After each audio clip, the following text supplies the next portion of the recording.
அனைத்து மாணவர்களுக்கும் காலை வணக்கங்கள். நாங்கள் இன்றைக்கு எங்களோட மூன்றாவது நாலாவது சூம் வகுப்பு நாங்கள் கலந்து கொள்கிறோம். நாங்கள் இன்றைக்கு பார்க்க போற விஷயம் என்னன்னு சொன்னா, பிள்ளைகள் LKS 2 அவர்கள் திரும்ப மீட்டு கொண்டு வாரன் போற விடியம். இன்றைக்கு LKS 2. இந்த LKS 2 என்னத்தை பற்றி சொல்லுது பார்த்தோம்னா, LKS 2 என்னத்தை பற்றி சொல்லுதுண்டா பிள்ளை, இருப்பு மதிப்பீட்டை பற்றி சொல்லுது. மிக இலகுவான ஒரு நியமம் தான் இது. இலகுவாக விளங்கிக் கொள்ளக்கூடிய ஒரு நியமம். ஏனென்றால் இது எங்களோட நடைமுறை சார்ந்த நியமம். நாங்கள் கணக்குல பிரயோகிக்கப்படுற ஒரு நியமம். அதுக்கு மேலதிகமாக நாங்கள் இதுல கணக்கு செய்வோம். அவை நாங்கள் இன்றைக்கு பார்க்க போற விஷயம் இலங்கை கணக்கீட்டு நியமம் 2, LKS 2 இருப்பு மதிப்பு. போன வகுப்புல நாங்க பாத்துறாங்க பிள்ளைகள் LKS 1 பற்றி பாத்துறாங்க. LKS 1ல என்னன்னு பாத்துறாங்கன்னா, நிதி கூட்டுக்கள் தயாரித்தலும் முன்னிலைப்படுத்தலும் விஷயம் பாத்துறாங்க. அதுல நிதி கூட்டுக்கள் நோக்கத்தை பற்றி பாத்துறாங்க, நிதி கூட்டுக்கள நோக்கம் பாத்துறாங்க, நிதி கூட்டுக்கள மூலங்கள், நிதி கூட்டுக்கள கூறுகள், நிதி கூட்டுக்கள நியாயமான முன்னிலைப்படுத்தல் என்றால் என்ன, நியாயமான முன்னிலைப்படுத்தல் என்ன என்ற விஷயம் எல்லாம் நான் பாத்துறாங்க. நிதி கூட்டுக்கள் இருந்து நியாயமான முன்னிலைப்படுத்தலோடு சம்பந்தப்பட்ட நடைமுறை சொத்துக்கு இருக்க வேண்டிய பண்புகள், நடைமுறை பொறுப்புக்கு இருக்க வேண்டிய பண்புகள், மற்றது நிதி கூட்டுல விசாலமான நிதி கூட்டு ரெண்டாயிரம் பாத்துறாங்க, விசாலமான வருமானம் ரெண்டாயிரம் பாத்துறாங்க. இப்படி போன வகுப்புல பல விடயங்களை பார்த்திருக்கு. LKS 1 சம்பந்தமான பல விடயங்களை பார்த்திருக்கு. இன்றைக்கு நாங்க பார்க்க போற விடயம் இல்ல LKS 2. இந்த LKS 2 பற்றி பார்க்க LKS 2 தலையங்கம் இருப்புக்கு. இதுல இந்த LKS 2ல இருப்பு என்றால் என்ன, இருப்பு என்பதன் கருத்து யாது, இருப்பு என்றா என்னென்றால் நிறுவனத்துல இருப்பு என்றதற்கு நேரடியாக LKS 2 சொல்லல. இந்த இருப்புகளுக்கு 3 வகையான இருப்புகளை பற்றி சொல்லுது. மூலப்பொருள் இருப்பு, முடிவு பொருள் இருப்பு, குறைவேலை இருப்பு என்றதற்கு இருப்பு என்று கேட்டா, நீங்கள் மூலப்பொருள், முடிவு பொருள், குறைவேலை இந்த 3ஐயும் போட்டு 3க்குரிய விளக்கத்தை எழுதி விட்டீங்கன்னா சரி. இப்ப இருப்பு என்பதன் கருத்து யார்? முதலாவது, இருப்புகள் 3ஆக வகைப்படுத்தப்படுகின்றது. அதுல மூலப்பொருள் இருப்ப பாருங்க. மூலப்பொருள் இருப்பண்டா உற்பத்தி செய்முறையில் நுகரப்படும் நோக்கில் கையிருப்பில் உள்ள பொருட்கள் மூலப்பொருள் இருப்புன்னு சொல்றோம்ல. உற்பத்தி செயற்பாட்டு நுகரப்படுற வேண்டாம். நுகர்வு என்பது பயன்பாட்டிற்காக, நுகர்வு என்பது பயன்பாட்டிற்காக. உற்பத்தி செய்முறையில் நுகரப்படும் நோக்கில கையிருப்பில் உள்ள பொருட்கள் மூலப்பொருள் இருப்புன்னு சொல்றோம்ல. இலகுவானது. இதுல நீங்கள் மொழியையோ கருத்தையோ மாற்ற முடியாது. இது LKS 2ல சொல்லப்பட்டது. உற்பத்தி செய்முறையில் நுகரப்படும் நோக்கில் கையிருப்பில் உள்ள பொருட்கள் மூலப்பொருள் இருப்பு. நுகர்வு என்பது பயன்பாடு அல்லது பாவனை. உதாரணமா, ஆடத் தொழிற்சாலை ஒன்றுல துணிகள் கையிருப்பாய், துணிகள் இருக்கண்டா, அது ஒரு மூலப்பொருள். ஏனென்றால் ஆடை என்பதை உற்பத்தி செய்வதற்கு, ஆடை என்ற பொருளை உற்பத்தி செய்வதற்கு துணி ஒரு மூலப்பொருளா இருக்கு. உற்பத்தி செய்முறையில் நுகரப்படும் நோக்கில் கையிருப்பில் உள்ள பொருட்கள் மூலப்பொருள் இருப்பு சொல்லப்படுது. இரண்டாவது, முடிவு பொருள் இருப்பு. தொழிலின் வளமையான வியாபார நடவடிக்கையின் போது விற்பனைக்காக கையிருப்பில் உள்ள பொருட்கள், கையிருப்பில் வைத்திருப்பவை. உற்பத்திக்காக நுகர்ற நோக்கத்தில் வச்சிருந்தால் அது மூலப்பொருள். வியாபார நடவடிக்கையின் விற்பனைக்காக கையிருப்பில் வைத்திருந்தால் முடிவு பொருள். தொழிலின் வளமையான வியாபார நடவடிக்கையின் போது, தொழிலின் வளமையான வியாபார நடவடிக்கையின் போது விற்பனைக்காக கையிருப்பில் வைத்திருப்பவை முடிவு பொருள் இருப்பது சொல்ல. தொழிலின் வளமையான வியாபார நடவடிக்கையின் போது வளமையான விற்பனை செயற்பாடு. பலசரக்கு கடை ஒன்றுல அரிசி, மா, சீனி போன்ற பலசரக்கு பொருட்கள் இருக்கண்டா, அது முடிவு பொருள். ஏன்? அது விற்கிறதுக்கான கடை வச்சிருக்காங்க. ஒரு புடவக்கடை ஒன்றுல சாரி, சட்டை, ட்ரௌசர்கள், ஷர்ட்டுகள் எல்லாம் வச்சிருக்கப்படுதுன்னு சொன்னா அது ஒரு முடிவு பொருள் இருக்கு. ஏனென்றா அது புடவக்கடையில புடவையை விற்கிறதுக்காக கையிருப்பில் வச்சிருக்கிறான், அது முடிவு பொருள். அப்ப என்ன வளமையான வியாபார செயற்பாட்டோ அந்த வளமையான வியாபார செயற்பாட்டில் விற்பனைக்காக வைத்திருக்கப்படுகின்ற பொருட்கள் முடிவு பொருள் இருக்கு. உதாரணமா, மோட்டார் சைக்கிள்களை விற்பனை செய்யும் கடை ஒன்றுல மோட்டார் வாகனங்களை அவன் விற்கிறதுக்காக வச்சிருந்தான். அந்த மோட்டார் வாகனம் உள்ள முடிவு போலிருப்புதான். இப்ப தளவாடக்கடி ஒன்றுல மங்களா தளவாடக்கடை அல்ல தம்ரோ தளவாடக்கடி ஒன்றுல தளவாடங்களை விற்கிறதுக்காக வச்சிருக்கிறான்டா அது ஒரு முடிவு போலிருப்பு தான். அப்ப விற்பனைக்கான வளமையான விற்பனை என்ன அது வைத்திருக்கப்படுகிற நோக்கத்தை வச்சுக்கொண்டுதான் அது என்ன இருப்பன்னு சொல்லுது. உற்பத்திக்காக நுகர்றதுக்கு வச்சிருந்தால் அது மூலப்பொருள். வளமையான வியாபார செயற்பாட்டுல விற்பனைக்காக வச்சிருந்தால் அது முடிவு போல இருக்க. தொழிலின் வளமையான வியாபார நடவடிக்கையின் போது விற்பனைக்காக கையிருப்பில் உள்ளவை நாங்கள் முடிவு போல இருப்பேன்னு சொல்றோம். நடைபெறும் வேலை, இதுக்கு வேற வேற பேர் எல்லாம் இருக்கு. நடைபெறும் வேலை அல்லது குறை வேலை அல்லது புத்துருவாகும் வேலை. நீங்கள் வேணுமென்றா விற்பனைக்காக உற்பத்தி செய்முறையில் உள்ள பொருட்கள் நடைமுறை வேலை. விற்பனைக்காக உற்பத்தி செய்முறையில் ஒரு விற்கிறதுக்காக வேண்டி உற்பத்தி செயற்பாட்டுல ஈடுபட ஒன்கோயிங் ப்ரோக்ரஸ்ல இருக்கு. விற்பனை செய்யறதுக்காக வேண்டி அது உற்பத்தி செய்முறையில இருக்கு, ப்ரோக்ரஸ்ல இருக்கு. அப்படி உற்பத்தி செய்முறையில உள்ள பொருளை நாங்கள் நடைபெறும் வேலைன்னு சொல்ல முடியும். விற்பனைக்காக உற்பத்தி செய்முறையில் உள்ள பொருட்கள், உதாரணமா ஒரு தளவாட உற்பத்தி செய்யற நிறுவனமா இருந்தா, தளவாடங்களை விற்கிற நிறுவனங்களா இருந்தால் அங்க மரமாவோ இல்லாமல் தளவாடமோ இல்லாமல் தளவாடங்கள் உற்பத்தி செய்து கொண்டிருக்கிறாங்க. அங்க பலகையில அணிஞ்சு அதை சீவி அதை ஒவ்வொரு கட்டங்களாக அதை வடிவமைச்சு வச்சிருக்கிறான்டா அது குறைவேலை இருக்கும். அது தளவாடமாவும் பெறவும் இல்லை, மரமாவும் இல்லை. இந்த ரெண்டுக்கும் இடைப்பட்ட நிலையில காணப்படுகின்ற பொருட்கள் வந்து ரெண்டுக்கும் இடைப்பட்ட நிலையில காணப்படுகின்ற பொருட்களை நாங்க சொல்றோம் குறைவேலை. அதுக்காண்டி மூலப்பொருளுக்கும் முடிவு பொருளுக்கும் இடைப்பட்ட நிலையில் காணப்படுகின்றது குறைவேலைன்னு சொல்லிவிடாங்க. அப்படி சொன்னா உங்களுக்கு ஒரு விளக்கத்துக்காண்டி நீங்கள் அதை பயன்படுத்தக்கூடிய நியமம் சொன்ன விஷயத்தை தான் நீங்க பயன். விற்பனைக்காக உற்பத்தி செய்முறையில் உள்ள பொருள் உற்பத்தி செய்முறையில இருக்கு. இப்போ ஒரு ஆடை தொழிற்சாலை, ஆடை விற்பனை நிறுவனத்துல சேட்டாவும் இல்லை, துணியாவும் இல்லை, அதெல்லாம் கட் பண்ணப்பட்டு பகுதி அளவுல பொருத்தப்பட்டு அறகுறையா இருக்கு. அப்படி இருந்தா அது குறைவேலை. அதாவது உற்பத்தி செய்முறையில புரோக்ரஸ்ல இருக்கிற பொருளை தான் நாங்க நடைமுறை வேலைன்னு சொல்லுவோம். மூலப்பொருளோ முடிவு பொருளோ இல்லாம ரெண்டுக்கும் இடைப்பட்ட ஒரு நிலையில ஒரு பொருள் இருக்குது என்றால் அது நடைபெறும் வேலை. அப்ப இருப்பு என்றால் என்பதன் கருத்து உற்பத்தி செய்முறையில் நுகரப்படும் நோக்கில் கையிருப்பில் உள்ளது. உற்பத்தி செய்முறையில நுகரப்படும் நோக்கில் கையிருப்பில் இருந்தால் மூலப்பொருள். தொழிலின் வளமையான வியாபார நடவடிக்கையின் போது விற்பனைக்காக கையிருப்பில் இருந்தால் அது முடிவு பொருள். நடைமுறை வேலை என்பது விற்பனைக்காக உற்பத்தி செய்முறையில் உள்ளது. அந்த உற்பத்தி செய்முறை என்றதை நீங்க ஹைலைட் பண்ணிவிடலாம். செய்முறையில் உள்ள புரோக்ரஸ்ல ஒன்கோயிங் புரோக்ரஸ்ல உள்ளதை நாங்கள் என்னன்னு சொல்றோம் நடைபெறும் வேலை. அப்ப இதுல முதலாவது கேள்விதான் எல்கேஎஸ் 2 இருப்பு என்றால் என்னன்னா நீங்க இந்த 3 டைம் எழுதி காட்டினா தான் இருப்பட்டதுக்குரிய வரவில்லை கடந்தல். அடுத்த பாருங்க புள்ளியல் இருப்புக்களுக்குரிய அடுத்த பாருங்க உள்ள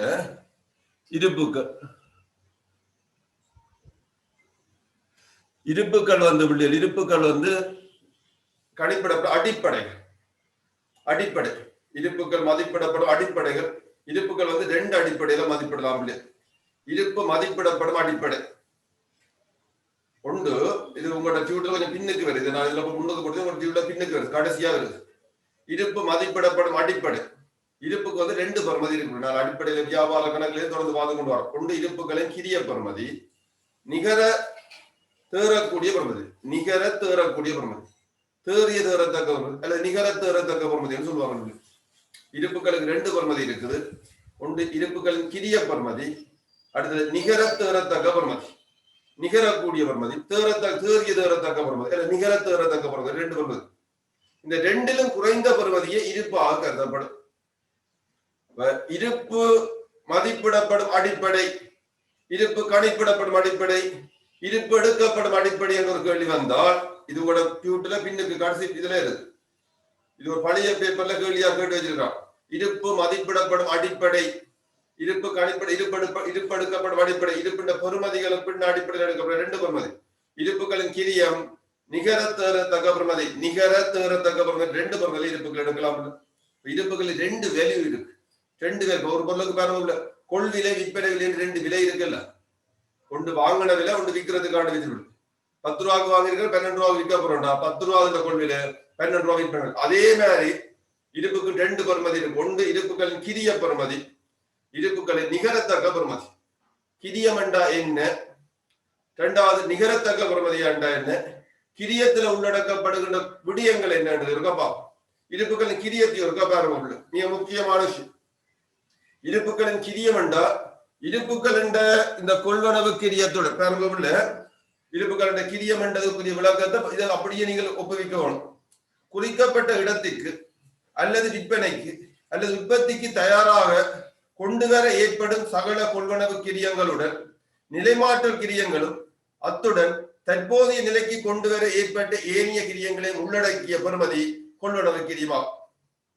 இருப்புகள் என்ற உற்பத்திக்கோ அல்லது விற்பனைக்கோ தயாராக கொண்டு வர ஏற்பட்ட சகல கொள்வனவு கிரியங்களுடன் இருப்புகளுக்கான கிரியம் என்ற இந்த மூன்றையும் சேர்க்க வரதுள்ள இருப்புகளுக்கான கிரியம், மூன்றையும் சேர்க்க வரதான் இருப்புகளுக்கான கிரியம். ஒன்றை பேர்ந்து பார்ப்போம். இருப்புகளுக்கான கிரியம் என்பது இந்த மூன்றையும் சேர்க்க வரதான் இருப்புகளுக்கான கிரியம். ஒன்று கொள்வனவு கிரியம், கொள்வனவு கிரியம், ஒன்று கொள்வனவு கிரியம். இரண்டாவது உள்ள இது உண்டு. இரண்டாவது மாற்றல் கிரியம் அல்லது நிலை மாற்றல் கிரியம் சொல்லுவாங்க, மாற்றல் கிரியம். மூன்றாவது ஏனிய கிரியம். இந்த மூன்றையும் சேர்க்க வாரதான் பிள்ளைகள், இந்த மூன்றையும் சேர்க்க வாரதான் உடைய இருப்புகளுடைய கிரியம் சொல்றோம். ஒன்றை பற்றி நான் தனித்தனியே பார்ப்போம்.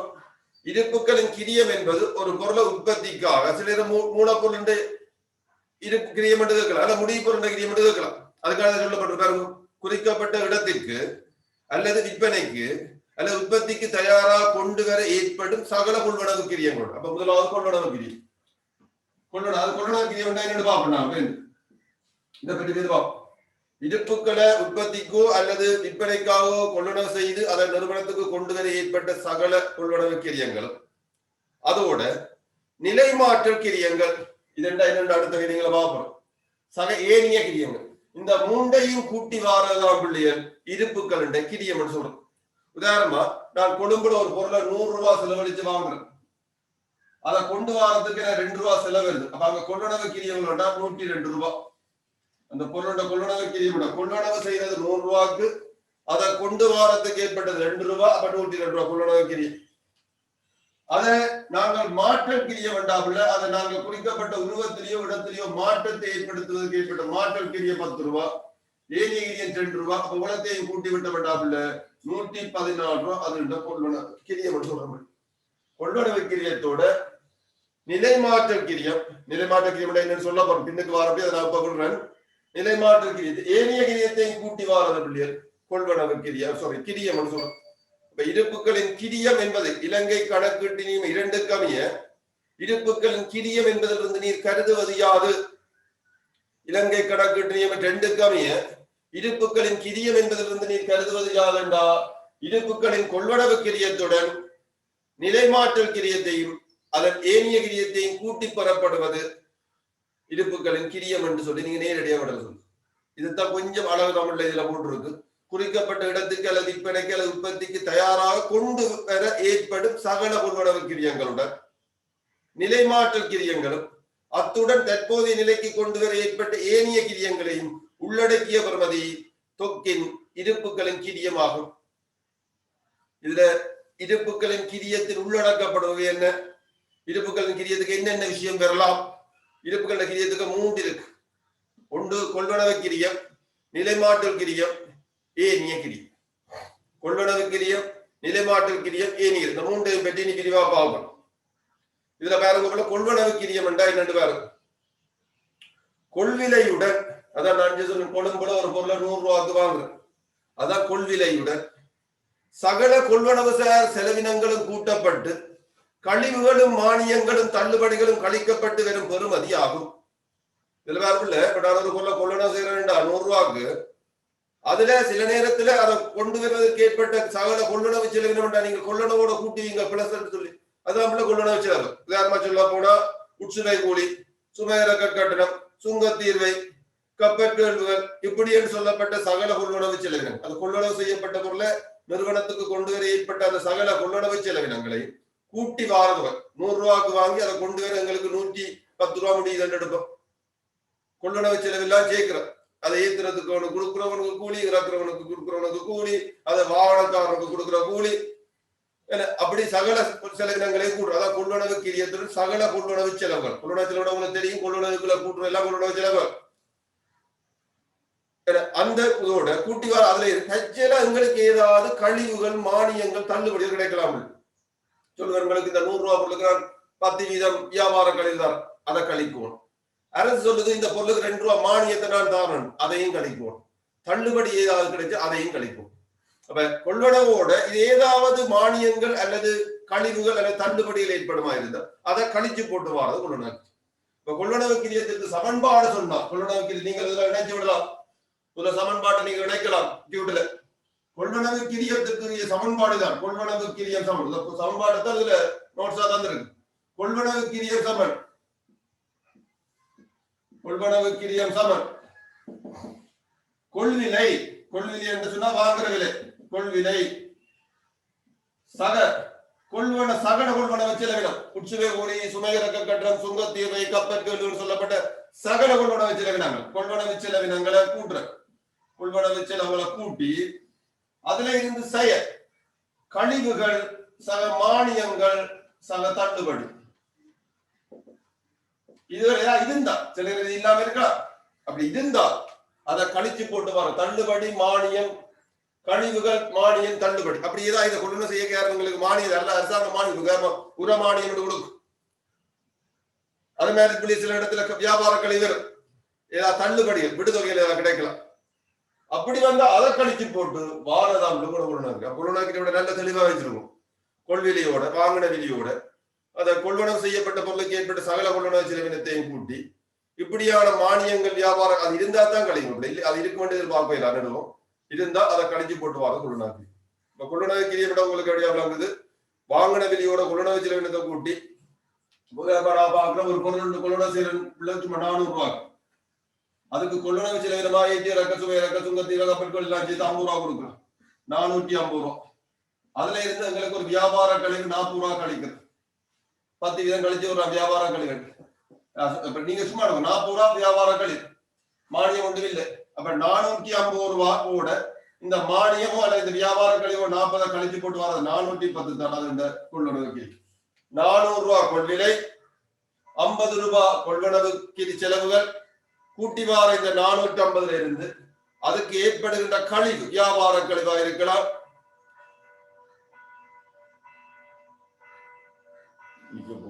வியாபார கழிவா இருக்கலாம், மானியங்களா இருக்கலாம். அதை கழிச்சு போட்டு வாரது என்னவா இருக்கும் சொன்னாப்புல அது கொள்வனவு.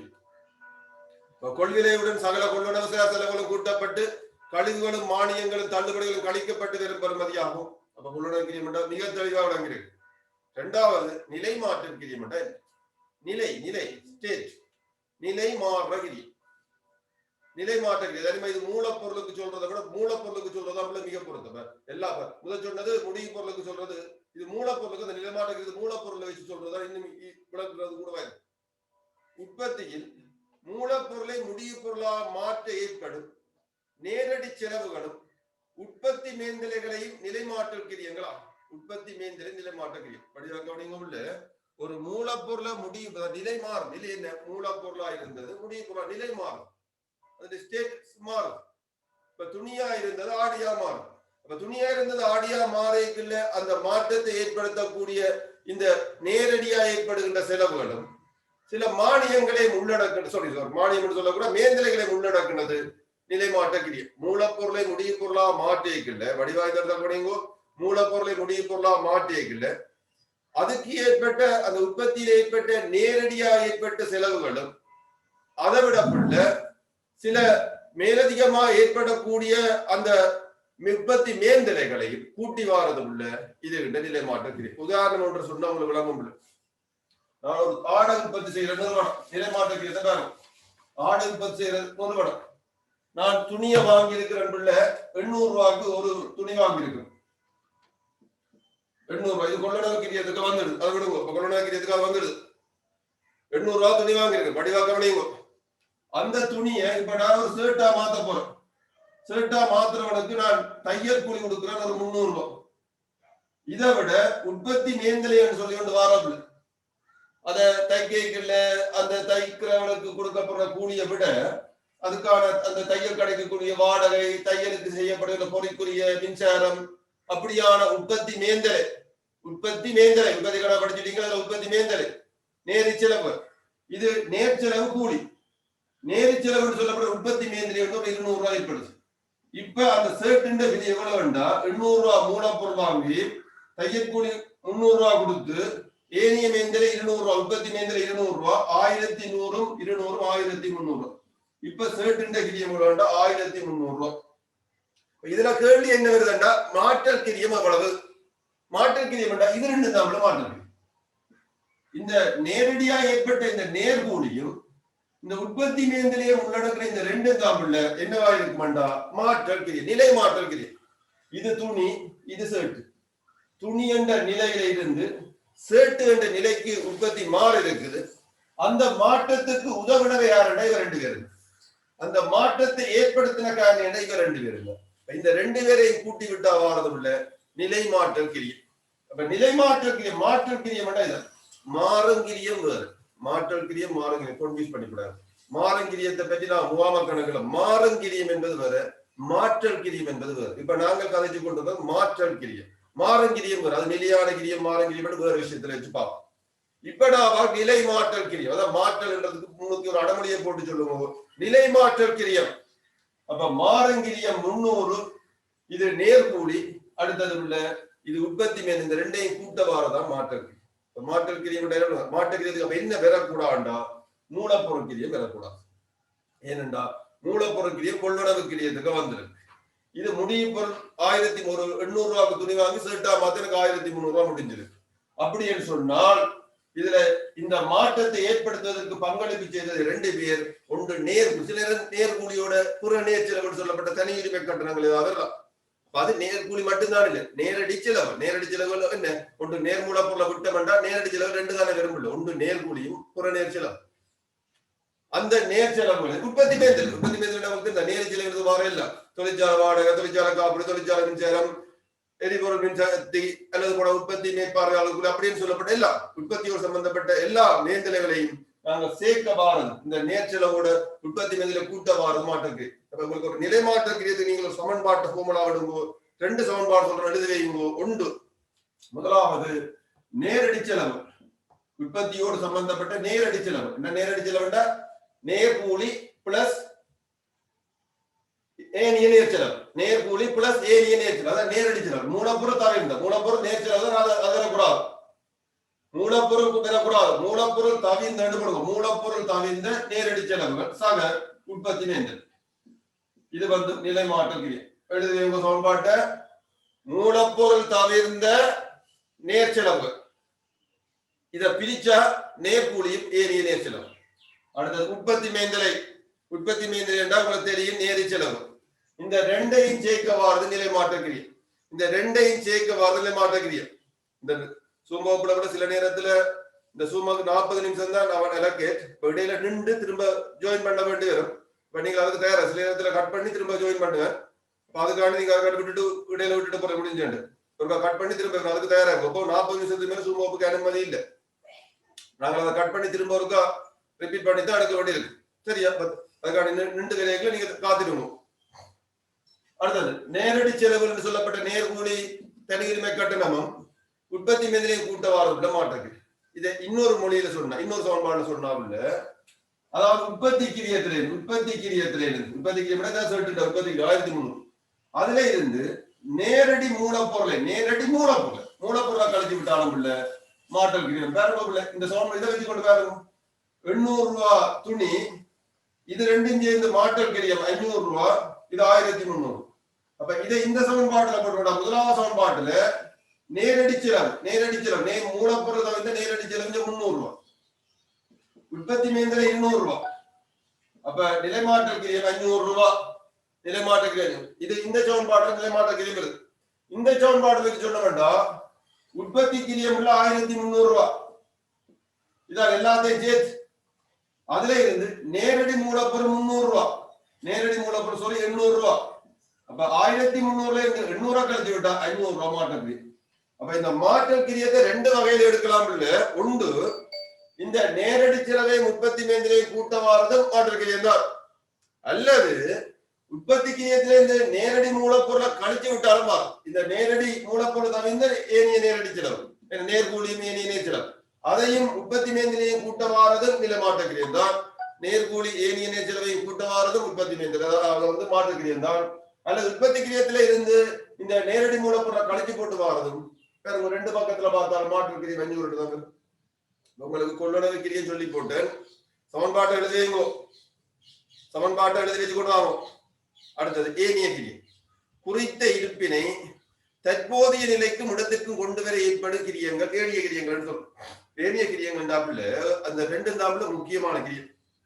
ஏனிய கிரியம் என்றா சில சந்தர்ப்பங்கள்ல ஏனிய கிரியம் ஒன்று மேலதிகமாக வரலாம். அது என்ன ஏனிய கிரியம் என்றா, இப்ப உதாரணமா நாங்கள் ஒரு முடிவு பொருள் எடுப்போம். 1 கிலோ சீனியின் விலை 140 ரூபாய் சும்மா, அது அதுகிட்ட கொள்ளளவு கிரியம். ஆனா அதை கொண்டு வந்து சில சூப்பர் மார்க்கெட் என்ன செய்யறாங்கன்னா பொது செய்யறாங்க. பொது செய்து போட்டு சொல்றாங்க 145 ரூபான்னு சொல்றாங்க.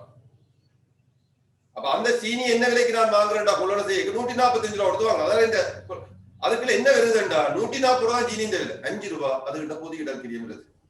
அதைத்தான் சொல்றாங்க ஏனிய கிரியம். சில நேரத்துல குறித்த இருப்பினை தற்போதைய நிலைக்கு இடத்திற்கு கொண்டு வருவதற்கு ஏற்படுகின்ற கிரியம். தற்போதைய நிலைக்கு சில நேரத்துல சீனிய அந்த குறிக்கப்பட்ட மூடையில இருந்து ஒரு பேக்கெட்டா மாத்திரத்துக்கு கொண்டு வர ஒரு 5 ரூபாய் செலவு ஏற்பட்டால், அந்த சில நேரத்துல பாருங்க, சில நேரம் தயிரை வாங்கல, தயிர் சும்மா ஒரு 1/2 லிட்டர் தயிர் வாங்கினா 40 ரூபாண்டா அதை பொக்ஸ்ல போட்டு தெரிவிக்க சொல்லுவாங்க, அது 45 ரூபான்னு சொல்லுவாங்க. ஏனண்டா அந்த பொக்ஸுக்கு ஒரு ரேட் எடுக்கிறாங்க.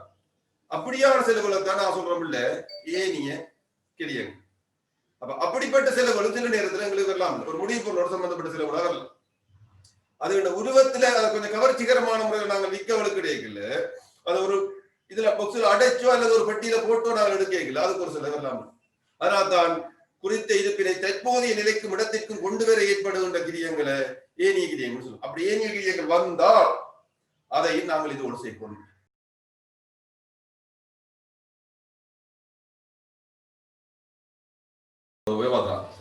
கொண்டு கொள்ளோட கிரியம் என்னன்னு படிச்சு அதை விளங்கப்படுத்தி போட்டு நிலமாட்ட கிரியம் பார்த்துட்டோம் இல்ல ஏனிய கிரியம் பார்த்துட்டோம். இனி நான் பார்க்க போற விஷயத்துக்கு என்னன்னு சொன்னா அடுத்த விஷயத்துல ஏனிய கிரியம்னா குறித்த இருப்பினை தற்போதைய நிலைக்கும் எடுப்பார். இருப்புகள் பெருமதி 2 இருக்கும் இல்ல, ஒன்று கொள்ளணவு கிரியம், மற்றது அந்த கிரியம், மற்றது உள்ள கைத்தரத்தக்க இருப்புகள் 2 இருப்புகளின் கிரியம் இங்கிறதக்க இருப்புகளின் கிரியம் என்றா என்னன்னு பார்த்து அதுக்குள்ள உள்ள கூறுகள் பார்த்து அவனுக்கு உதாரணம் பார்த்து அதை எப்படி கணிக்கிறேன்னு பார்த்து நீ அடுத்த விஷயத்துக்கு போக முடியல.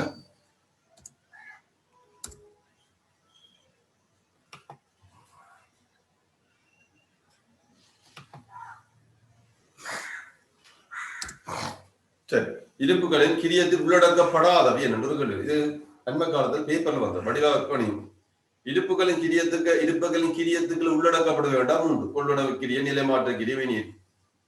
கொள்ளுணவு கிரிய, நிலைமாற்ற கிரிய, இருப்புகளின் கிரியத்துக்கு உள்ளடக்கப்படாத. இது ஒரு பேப்பர்ல எம்சிக்கு பேப்பர்ல நான் பார்ப்போம். என்னென்ன பின்வரும் ABCD என்று வந்துட்டு இருப்புகளின் கிரியத்துக்கு உள்ளடக்கப்படாத என்ன, ஏயும் பியுமா, பியும் சியுமா, அல்ல ஏயும் சியுமா, அல்ல ஏபிசியா என்று கேட்டுருக்கான். இந்த 4 விடயங்களுடைய இருப்புகளின் கிரியத்துக்கு உள்ளடக்கப்படவே மாட்டான். இருப்புகளின் கிரியத்துக்கு வராது. ஒன்று பழுதுகளும் விரியங்கள். பழுதுகள் சொன்னா இருப்புல ஏற்பட்ட பழுது நட்டங்களா, பழுதால ஏற்படுற நட்டங்கள் விரியங்கள், வேஸ்டேஜ் ஆகும். இருப்புகள் நாங்கள் பொருள் வாங்கிக்கல சில நேரத்தில் அதை அடுகும் அல்லது பழுதடையும், அப்படியான விடயங்கள் அது தூக்கி அதிகம். அந்த கிரியத்தை இப்ப ஒருத்தர் 100 மாம்பழம் வாங்குற, அதுல 20 மாம்பழங்கள் பழுதா போச்சு எரிஞ்சு போட்ட அப்படின்னா அந்த எரிஞ்ச அந்த மாம்பழத்தின் கிரியம் இருப்புகள கிரியத்துக்கு வராது.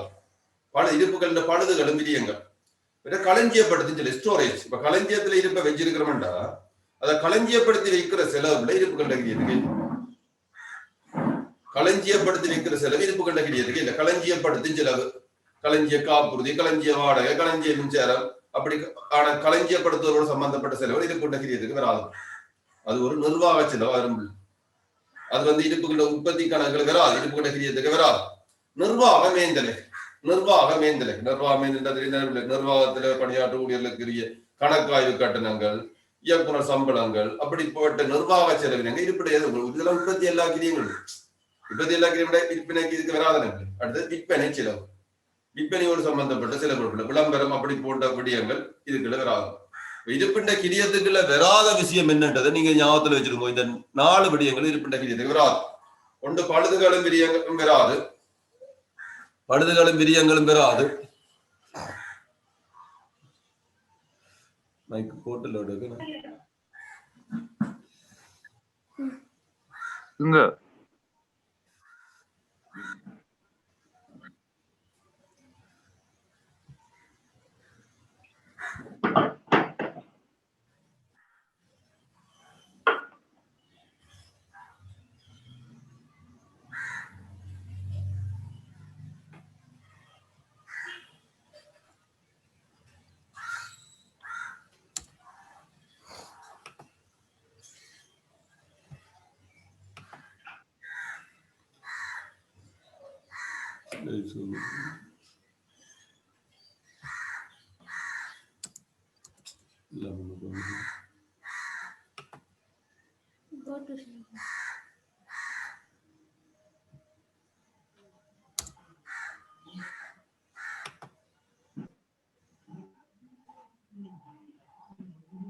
சரி. இருப்புகளின் கிரியங்கள் அடுத்த நிலமாட்ட கிரியதில பார்த்தா அடுத்த இதுக்கு போறோம் பிள்ளைகள், கவனிங்க பிள்ளைகள்.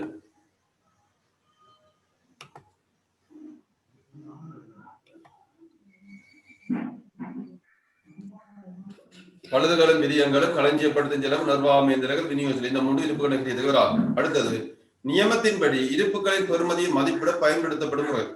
இருப்புண்ட வேல்யூவேஷன், இருப்பு மதிப்பிடப்படும் முறைகள். இதுக்கு பல வகையில எழுதி வந்திருக்குள்ள உண்டு. இருப்பு மதிப்பிடப்படும் முறைகள், இருப்பு கணிப்பிடப்படும் சூத்திரங்கள், இருப்பு மதிப்பிடப்படும் வாய்ப்பாடுகள். அதுல சூத்திரம் என்ற விஷயம் உங்களோட டியூட்ல போடல, நான் இதுல போட்டு வச்சிருக்கிறேன். நியமத்தின்படி இருப்பு எடுக்கப்படும் முறைகள் என்ன, இருப்பு கணிப்பிடப்படும் முறைகள் என்ன, இருப்பு கணிப்பிடப்படும் முறைகள். அங்க இருப்படுத்தலுக்கான அடிப்படைகள், அது அதை பேர் இதோட குழப்பப்படாது. இருப்படுத்தலுக்கான அடிப்படைகள் பேசிக். இது இருப்பு கணிப்பிடப்படும் முறைகள், இருப்பு கணிப்பிடப்படும் முறைகள், இருப்பின் பெறுமதி மதிப்பிடப்படும் முறைகள், இருப்புகளுக்கான பெறுமதி எடுக்கப்படும் வாய்ப்பாடுகள், சூத்திரங்கள் என்று 2. இருப்பு மதிப்பிடப்படும் முறைகள் பலது இருக்குல்ல, கிட்டத்தட்ட 9 விஷயம் இருக்காங்க. ஆனா எங்களுக்கு தேவை இந்த 2 தான். இலங்கை கணக்கீட்டு நிமிடம் 2ஐயும் தான் சிபாரிசு செய்யும். ஒன்று முதல் முதல் வெளியே முறை, எஃப்ஐஏ போட்டு பேங்கில் போட்டு எஃப்ஐஏ. இரண்டாவது weighted average, weighted average cost சொல்ல முடியும். ஒன்று இருப்புகளுக்கு பெறுமதியிடப்படுகின்ற இலங்கை கணக்கீட்டு 2 கம்மியன் இருப்பு எடுக்கப்படும் முறைகள் 2. ஒன்று பிள்ள முதல் வெளியே முறை, நிறையளித்து சராசரி முறை. இதுவும் விரிவா படிக்கிறது ஒரு இடம் இருக்குது. முகாம கணக்கீட்டுல இந்த இருப்பு மதிப்பிட்டு அதுக்குரிய கணக்குகள் எல்லாம் செய்வோம். இப்ப எளிமையான கணிப்பிட்டு இஞ்சி வச்சு பார்ப்போம்.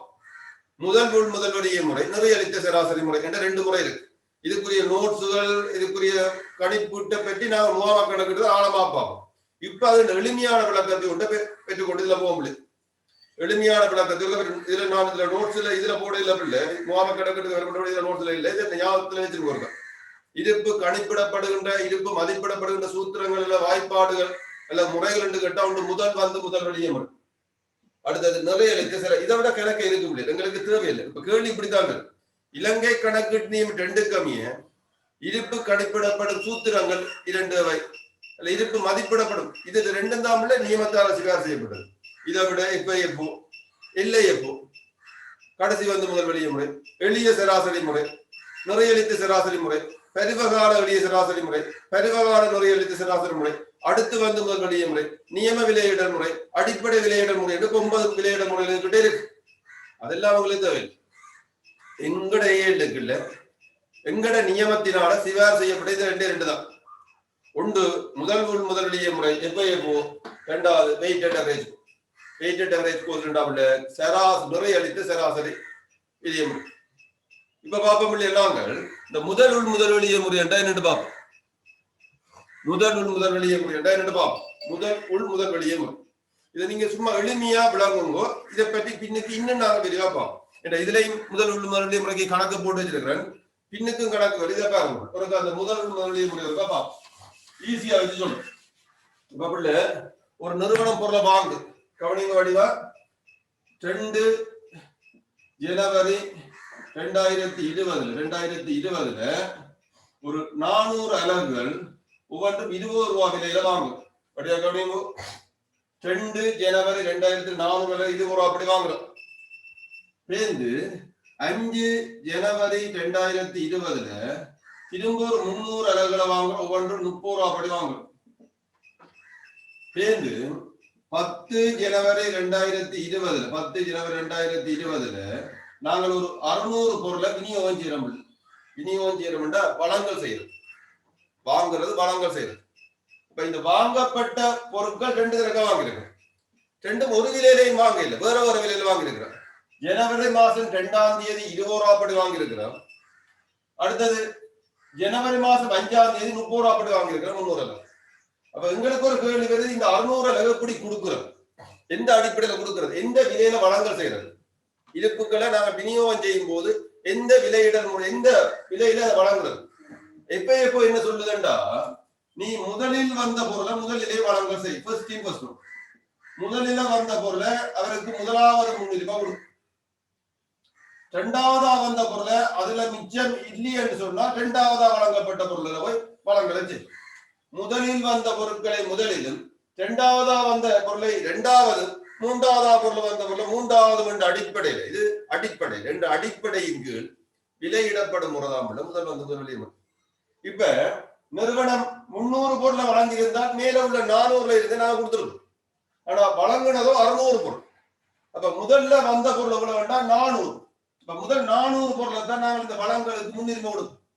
ஓட்ட போட்டியில 3 பேருக்கு நான் பிரைஸ் கொடுக்க போறோம்டா, 10 பேர் ஓடுறா, முதலாவதா வந்தவன முன்னுக்கு, 2ஆவதா வந்த 3ஆவதா வந்த அடுத்த மாதிரி. இதுல முதலாவதா வந்த பொருளுக்கு முதலாவது முன்னுரிமை, 2ஆவதா வந்தவருக்கு 2ஆவது முன்னுரிமை, 3ஆவதா வந்திருந்தால் அவருக்கு 3ஆவது முன்னுரிமை. விநியோகம் செய்கின்ற போது அவர்களுக்கு வந்த ஒழுங்குகளை விநியோகம் நடக்கும். அப்ப இந்த 600 அப்படி வளங்கள் நடக்க போகுதுண்டா, முதல் 400 பொருளும் 20 ரூபாய் அப்படி வளங்கள் நடக்குது. 8000 ரூபாய். 400 பொருளும் 800 ரூபாய் அப்படி 20 ரூபாய் அப்படி 8000. எங்களுக்கு வளங்களும் 600. அப்ப இன்னும் காணாது. அப்ப காணாது இன்னும் எவ்வளவு 200 உதவியா இருக்கு. அதை போய் நாங்கள் இந்த 30 ரூபாய் அப்படி வளங்கள் செய்ய முடியும். அப்ப 2 சேர்ந்தமெண்டா அது 6000. கூட்டி விட்டமெண்டா வழங்கப்பட்ட பொருளின் கிரியம் எவ்வளவு வேண்டா 14000. பாருங்க உள்ள இந்த 600 அலகு வளங்கள் எப்படி செய்யறோம்டா, மேலிருந்து கீழா செய்யறோம்ல. மேலிருந்து முதல்ல வந்த பொருளை முதல்ல கொடுக்கு. முதல் 400 பொருளை 20 ரூபாய் அப்படி 8000. 600 வளங்கள், ஆனா 400 கொடுத்துட்டோம் முதல்ல வந்தவர்கள். இந்த காணாது 2ஆவது நபர்கிட்ட போறோம். 2ஆவதா வாங்கின பொருள்கிட்ட போறோம். 2ஆவதா வாங்கின பொருள் 300. ஆனா எங்களுக்கு தேவையோ 200. அப்ப 200 பொருளை 30 ரூபாய் அப்படி 6000, மொத்தம் 14000 ரூபாய்க்கு வழங்குறோம் 600 பொருள். அப்ப கேள்வி, முதல் வந்து முதல் வழியே முறையில் வழங்கப்பட்ட அல்லது விநியோகிக்கப்பட்ட அல்லது விற்பனை கிரியம் யாதென்று கேட்கலாம். வழங்கப்பட்ட என்பது விநியோகிக்கப்பட்ட, அதான் வித்தனை. வித்த பொருளின் கிரியம் யாதென்று கேட்டா இந்த எஃப்ஏஎஃப்ஓ முறையின்படி 14000. எஃப்ஏஎஃப்ஓ முறையின்படி 14000. அப்ப இருப்பு எவ்வளவு கேட்டா உங்களுக்கு தெரியணும் இல்ல, 400 300 700 நாங்கள் வாங்கினாங்க மொத்தமா. அதுல 600 வழங்கி போட்டோம். அப்ப எங்கள்கிட்ட இருக்கிறது 100 மிச்சமா இருக்கு. அது யாருண்டா இந்த 30 ரூபாய் விலையில தான் இருக்கு. மிச்சம் தானே இல்லை, கடைசியா வந்த பொருளாதாரம் இல்லை, இருப்பா இருக்க போகுது. அப்ப 30 ரூபாய் விலையில இருக்க போகுது. அப்ப உங்கள்கிட்ட இருப்பு எவ்வளவுண்டா பிள்ளைகள் 3000. ஆகவே இதுல 2 கேள்வி உருவாகுது. ஒன்று, இந்த முதல் வந்து முதல் வழியே முறையின்படி விற்பனை கிரியம் என்னென்று கேட்டால் 14000. முதல் வந்து முதல் இருப்பின் பெறுமதி என்றால் 3000. மேலிருந்து கீழே நாங்கள் கொடுத்து கொண்டு வரையில வளங்கள் போக மிச்சமா இருக்கிறது இருப்பாரு. வந்தது இவ்வளவு வந்திருக்கு. வேற மொத்தமா வந்த பொருள் பெறுமதி கொள்வனவு கிரியத்தை எடுத்தவன்னா 400 பொருள் 20 ரூபாய் அப்படி 8000. இந்த 300 பொருள் 30 ரூபாய் அப்படி 9000. மொத்தமா வந்தது 17000. 17ல 14 போடு. அப்ப 3000 இருப்பாரு. கொள்வனவு செய்தது 17000, விநியோகிக்கப்பட்டது 14000, மிச்சமாயிருக்கிறது 3000. எப்ப முறை இதே விஷயத்தை நாங்கள் நிறையளிக்கப்பட்ட சராசரி விலையிட முறை என்றா என்னென்னு நிறையளிக்கப்பட்ட சராசரி. இதுல ஒரு சின்ன உங்களை சுருக்கிறதுக்காண்டி ஒரு விடயத்தை மாத்திரம் இல்லை. இதுல முன்னுக்கு வந்து பிள்ளைகள் இதுல நான் ஒரு விஷயத்தை மாத்திரேன். இப்ப இதை இன்னொரு உதாரணமா இப்ப பார்ப்போம். இதுல 600 பொருள் வாங்கியிருக்கிறோம். முதல் இந்த 400 வாங்கியிருக்கிறோம். இதுல வாங்கப்பட்ட விலை 10 ரூபாய், இதுல வாங்கப்பட்ட விலை 12 ரூபாய். திரும்ப 2வது இன்னொரு உதாரணத்தை பார்த்து கொண்டு FAFO முறையில். இப்ப நீங்களே ஒருக்கா மனதால கால்குலேட் பண்ணுங்க. இந்த வளங்கள் எவ்வளவு வேண்டாம்ல படிவா கணக்க பாருங்க. 2 ஒன்றுல வளம் வாங்கப்பட்டது கொள்வனவு, இது கொள்வனவு, இது ரெண்டுமே கொள்வனவு. இது வளங்கள் விநியோகம். கொள்வனவு 600 அலகுகளை வாங்கி இருக்கிறோம் 10 ரூபா படி. பேருந்து 5 ஒன்றுல 2020 400 அலகு வாங்கி இருக்கிறோம் 12 ரூபா படி. 10 ஒன்றுல வளங்கள் எவ்வளவு வேண்டாம்ல 800 அலகு தான். 800 அலகு வளங்கள் 800. இப்ப கேள்வி உங்கள்கிட்ட 3 கேள்வி இருக்கிற. ஒன்று கொள்ளளவு கிரியம் என்ன, கொள்ளளவுகளின் மொத்த பெறுமதி யாது, கொள்ளளவு செய்யப்பட்ட பொருளின் கிரியஞ்சாது, விநியோகிக்கப்பட்ட பொருளின் கிரியஞ்சாது, இருப்பின் பெறுமதி யாது. முதல் வெளியே முறையில் FAFO முறையில இருப்பின் பெறுமதி யாது. முதலாவது கொள்ளளவின் பெறுமதி யாது, கொள்ளளவு கிரியஞ்சாது. இதை இதால பெருக்க முடியும் எளிமையா. 600 தர 10 6000, 400 தர 12 48 4800, 600 தர 10 6000, 400 தர 48 4800. அப்ப கொள்வனவு கிரியம் எவ்வளவு 10,000. இதான் உங்களோட முதலாவது கேள்விக்குரிய விட. கொள்வனவு கிரியம் எவ்வளவு 10,800. சரி, இரண்டாவது கேள்வி என்ன இருக்கிறார்? முதல் வெளியே முறையின்படி விநியோகிக்கப்பட்ட பொருளின் கிரியஞ்சாது, வழங்கப்பட்ட பொருளின் கிரியஞ்சாது. வழங்கப்பட்ட பொருளின் கிரியஞ்சாது என்றாப்புல இதை கவனி. முதலாவது நாங்கள் இந்த 600 பொருளை முதல் கொடுப்போம். முதலாவது இவருக்கு தானே முன்னுரிமை, இவர் தானே முதல் வந்து, இவருக்கு தான் முதலாவது முன்னுரிமை. 600 பொருளை கொடுப்போம் 10 ரூபா 6000. இரண்டாவது இவரெல்லாம் விழுந்தெடுப்பேன். இரண்டாவதா வந்தவருக்கு முன்னுரிமை நடத்த முடியும். எங்களுக்கு 800 வளங்கள், ஆனா 600 முதல் முறையில கொடுத்துட்டோம். அப்ப மிச்சம் 200 எத்தனாவது 12 ரூபா படி 2400. இப்ப கூட்டி விட்டோம்டா 8400. இரண்டாவது கேள்விக்குரிய விட என்னென்று இரண்டாவது கேள்விக்கு 2400 வருது. முதல் 600 கொடுக்குறேன் 10 ரூபா படி 6000. பேருந்து 200 கொடுக்குறேன் பிள்ளையல் 12 ரூபா படி 2400. அப்ப 8400. இப்ப மூன்றாவது கேள்வி இருப்பு என்ன? இது முதலாவது கேள்விக்குரிய விட, இது இரண்டாவது கேள்விக்குரிய விட, இது மூன்றாவது கேள்விக்குரிய விட. இருப்பின் பெறுமதி என்னென்றாவில் நீங்க 2 வகையில் எடுக்கலாம். மொத்தம் கொள்வனவு 10,800 இருந்து இந்த 8,400 கழிச்சு விட்டா சரி, கழிச்சு விட்டா 2,400 இருக்கு. அல்லது இன்னொரு வழியில் எடுத்த வேண்டாம். வாங்கினது 1000, விநியோகிச்சது 800, மிச்சம் விருப்பா இருக்கிறது 200. அது என்ன விலையில இருக்கண்டா கடைசி விலையில இருக்கு. ஏண்டா முதல் 10 ரூபா முழுவதும் வெளியில போடுது. அப்ப 12 ரூபா படி இருக்கு. அப்ப 2,400 ஒன்று. இந்த அடிப்படையிலையும் நாங்கள் இருப்பின் பெறுமதி எடுக்கலாம். 2,400 முதல் வெளியே முறைலாம். இதை விட நிறைய தரவோட பேருந்து நாங்கள் மேனேஜ்மெண்ட்ல மேனேஜ்மெண்ட் அக்கௌண்டிங் படிக்க இப்போதைக்கு முதல் வெளியே முறையா இத வாங்கின பொருளை நாங்கள் எடுத்து முழு ஸ்கிரீன்ல நான் விடையில நான் பேருந்து கணக்கு செய்ய திரும்ப பார்ப்போம். முதல் வெளியே முறையின்படி நாங்கள் கொள்வனவு இது, விநியோகம் இது, விநியோகம் இந்த முறை. இப்ப நீங்கள் கடைசியா 2020 வந்து 2வது கேள்வியை பாருங்க. 2020ஆம் ஆண்டு போய் விட்ட போய் உடனே எடுத்து பாருங்க. சூட்டோட கேட்ட கேள்வி என்ன கேட்கிறா? முதலாவது மேந்திர பேருக்குள்ள ஒரு கேள்வி வருது. 2வது கேள்வி கேட்கிறாங்க. முதல் வெளியே முறையில இருப்பு என்ன, விற்பனை கிரியம் என்ன கேட்கிறாங்க. எடுத்து பாருங்க. இது இருப்பின் பெறுமதி 2000. இதை நான் முறைய மாத்த போறோம் இல்ல.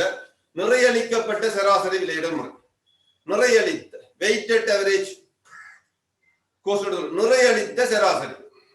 அதுல நிறையளித்த சராசரி இது இதை விட இன்னும் சுகமானது. ஆனா கொஞ்சம் பெருக்கிற வேலை இருக்கக்கூடிய சுகமானது. பாருங்க, நிறையளித்த சராசரி விலையிடல் முறை என்றால் என்ன? நிறையளித்த சராசரி விலையிடல் முறை என்றால் என்னவா? இதே கணக்கு சொல்லி காட்டுறோம். இதே கணக்கு சொல்லி காட்டுறோம். முதல் 600 பொருள் 10 ரூபாவுக்கும் 400 பொருள் 12 ரூபாய்க்கும் வாங்கியிருக்கிறோம். 600 பொருள் 10 ரூபாய்க்கும் 400 பொருள் 12 ரூபாய்க்கும் வாங்கியிருக்கிறோம். வழங்கப்பட்டதுல 800. இந்த கேள்வி உங்கள்கிட்ட நிறையளிக்கப்பட்ட சராசரி விலையிடல் முறையில் பின்வருவனவற்றை கணிப்பிடுங்க. ஒன்று கொள்ளளவு கிரியம், விற்பனை கிரியம், இருப்பின் பெறுமதி. கொள்ளளவு கிரியம் மாறாது. அது சும்மா வாங்குறத பெருக்கிறது. அது எந்த முறையில் கொள்ளளவு செய்யப்பட்ட பொருள் கிரியம் மாறாது. 600 தர 10 6000, 400 தர 12 4800, 2 சேர்த்தா 10,800. இதுதான் உங்களோட கொள்ளளவு. அது முதலாவது FAFOவுக்கும் அதான் உள்ள கொள்ளளவு, வெயிட்டட் அவரேஜும் அதான் கொள்ளளவு, எந்த முறையிலும் அதான் கொள்ளளவு. 2வது கேள்வி விநியோகிக்கப்பட்ட பொருள் கிரியம் என்றால் நாங்கள் எந்த விலையில கொடுக்கிறது? மேலிருந்து கீழிருந்து அப்படி இல்லை. இங்கே ஒரு புதிய விலையை நாங்கள் கிரியேட் பண்ண போறோம், உருவாக்க போறோம். அந்த உருவாக்குற விலைக்கு பேர் தான் நிறையளித்த சராசரி விலையிடல் முறை. அது என்னன்னு உருவாக்குறது பாப்போம். எப்படி உருவாக்குறோம்டா பிள்ளை இந்த கவனியம்மா, இந்த கவனிங்க பிள்ளைகள், 600 பொருளை 10 ரூபா அப்படி வாங்கிருக்கிறோம். இது பொருளுண்ட அழகு, இது பொருளுண்ட விலை, இதைத்தான் நிறையன்னு சொல்றான், வெயிட்னு சொல்றான். அப்ப இந்த 600 10 ரூபாவில பெருக்க வார இந்த 6000 சொல்றான் நிறை அளித்த பெறுமதி, நிறையூட்டப்பட்ட பெறுமதி, நிறை ஏற்றப்பட்ட பெறுமதி. அப்ப 600 தர 10 6000 நிறையூட்டப்பட்ட பெறுமதி. நிறையூட்டப்பட்ட பெறுமதி எவ்வளவு? 6000. அடுத்தது 400 12 ரூபா அப்படி 4800. இங்கேயும் நிறையூட்டப்பட்ட பெறுமதி 4800. இப்ப நிறை என்பது என்னண்டா இந்த விலியால பெருக்க வாரதான் நிறை. விலியத்தான் நிறை என்று எடுத்து நிறையால இந்த அழக பெருக்க வாரதுக்கு நிறையூட்டப்பட்ட பெறுமதி. நிறையூட்டப்பட்ட பெறுமதி எவ்வளவு? 10,800. இந்த நிறையூட்டப்பட்ட பெறுமதி 10,800 மொத்த அலகால பிரிக்கிறாங்க. மொத்த அலகு 1000 அலகு, மொத்த அலகு 1000 அலகு, மொத்த அலகு. ஏன் முதல் 600 பேருந்து 400, அப்ப வாங்கப்பட்ட மொத்த அலகு எவ்வளவு? 1000. அப்ப 10,800 1000ஆல பிரிச்சாப்புல ஒரு அலகுண்ட நிறையூட்டப்பட்ட பெறுமதி 10 ரூபாய் 80 10 ரூபாய் 80. 3 தசமதானத்தை தள்ளி குத்தி விடுங்க, 10.8. கொஞ்சம் ஒரு புதிய விலை கிரியேட் பண்ணி போட்டு அது என்ன எடுத்துனா வாங்கின விலைய வாங்கின அலகுண்ட எண்ணிக்கையால பெருக்க பாருது. 600 தர 10,000, 400 தர 12 4,900. நீங்க இந்த விநியோகத்துக்கு முதல் எத்தனை வாங்குனீங்களோ அத்தனை அலகாலும் பெருக்கி கொண்டு வரும். பெருக்கி கொண்டு வந்து அலகு விலையால பெருக்கி போட்டு மாறதுக்கு பேர் நிறை அளிக்கப்பட்ட பெறுமதி. இந்த 10,000 பேர் நிறை அளிக்கப்பட்ட பெறுமதி. 1000க்கு பேர் மொத்தமாக கொள்வன செய்யப்பட்ட அலகுகள் 1000. 1000 பேர் மொத்தமாக கொள்வன செய்யப்பட்ட அலகுகள் 1000.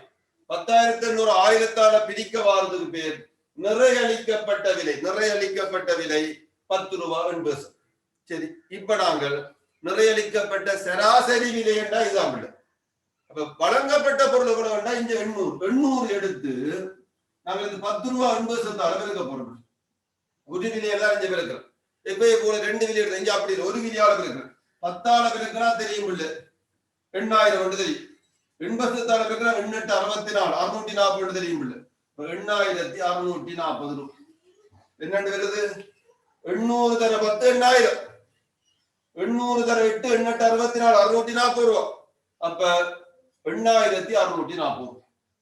8000. அப்ப இங்க விற்பனை வழங்கப்பட்ட பொருளின் கிரியம், விற்பனை கிரியம், வழங்கப்பட்ட பொருளின் கிரியம் எவ்வளவு கேட்டால விற்பனை கிரியம் என்னன்னு கேட்டா 8640. அங்க பாருங்க, அங்க வேறு வந்துச்சு. இங்க வருது 8000. இங்க ஒரு விலை, அதுதான் நிறையளித்த சராசரி விலை. இவருக்கு பேர் இந்த 10 ரூபாய் 80க்கு பேர் தான் நிறையளித்த சராசரி விலை. இந்த 10 ரூபாய் 80 800ஆல பெருக்க வார 8640 நிறையளித்த சராசரி. அடுத்த கேள்வி வருது, 3வது கேள்விக்கு வந்துட்டோம். இருப்பின் பெறுமதியா வாங்கினது 1000, 600 400 1000, வழங்கினது 200 600 800. அப்ப இறுதி இருப்பு 200. இப்ப 200 எடுத்து அதே 10 ரூபாய் 80 தான். இது இப்ப நாங்கள் எடுக்கல வழங்கப்பட்ட அந்த நிறையளித்த சராசரி விலையிலேயே இருப்பையும் பெறும். இந்த வழங்கப்பட்ட விலை 10 ரூபாய் 80, அதே விலையிலேயே இருப்பையும் பெறுகிறோம்ல.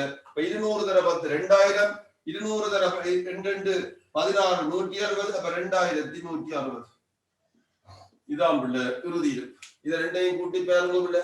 10,800 அஞ்சு வருது. வாங்கப்பட்ட கொள்வனவு 10,800, அதுல விநியோகிச்சு போட்ட 8,640. இறுதி இருப்பு பாருங்க பிள்ளை 2,160. அவை இருப்பு என்னென்று எடுப்போம்டா மிச்சமா இருக்கிற பொருளை அதே நிறையளித்த சராசரி விலையாக இருக்கு. அதே நிறையளித்த சராசரி விலை எவ்வளவு வேண்டாம்? 10 ரூபாய். அவை இருப்புகள் என்ற விலையிடப்படுகின்ற முறை 2. இருப்புகள் மதிப்பிடுகின்ற போது 2 ஒன்று முதல் வழி முறை நிறையளித்த சராசரி. இதுல உங்களுக்கு விளங்கி இருக்கும். இதுல இருக்கிற கணக்கை பின்னுக்கு செய்ய இன்னும் விளங்கும். இன்னும் நிறைய இதுல பின்னுக்கு கணக்கு போட்டு வச்சிருக்கிறேன். எப்போ முறையில விற்பனை கிரியாது, இறுதி இருப்பியாது, லாபம் ஜாதம் எல்லாம் கட்டு வச்சிருக்கேன். அதுல போக உங்களுக்கு இன்னும் பின்னுக்கு டியூட்டி இருக்கா தட்டிப்பாரு. நான் கணக்கு செய்து கொண்ட போதே நீங்களே செய்து கொண்டு வகுப்புக்கு வரலாம், தயாரா வரலாம். சரியா? அப்ப இழப்புகண்ட முதல் முறை என்றா என்ன? நிறையளித்த சராசரி விலை என்ன? முதல் முறையில் எப்படி இருப்பு மதிப்பிடப்படும்? வெயிட்டட் அவரேஜ் முறையில் எப்படி இருப்பு மதிப்பிடப்படும்? எப்படி அதன் விற்பனை கிரியம் என்ன, இறுதி இருப்பு என்னன்றதை பற்றி சொல்லி போட்டோம். இதை இன்னும் போக ஒரு கணக்கில் வச்சுக்கலாம். இப்போதைக்கு இந்த நோட்ஸுக்குரிய தியரியை இப்ப நான் சொல்லி போட்டோம். அடுத்த ஒரு விஷயத்தை பார்ப்போம். இருப்புகளின் நிகரத்தக்க பெறுமதி அல்லது கைத்தரத்தக்க. இதை நாங்கள் அடுத்த வகுப்புல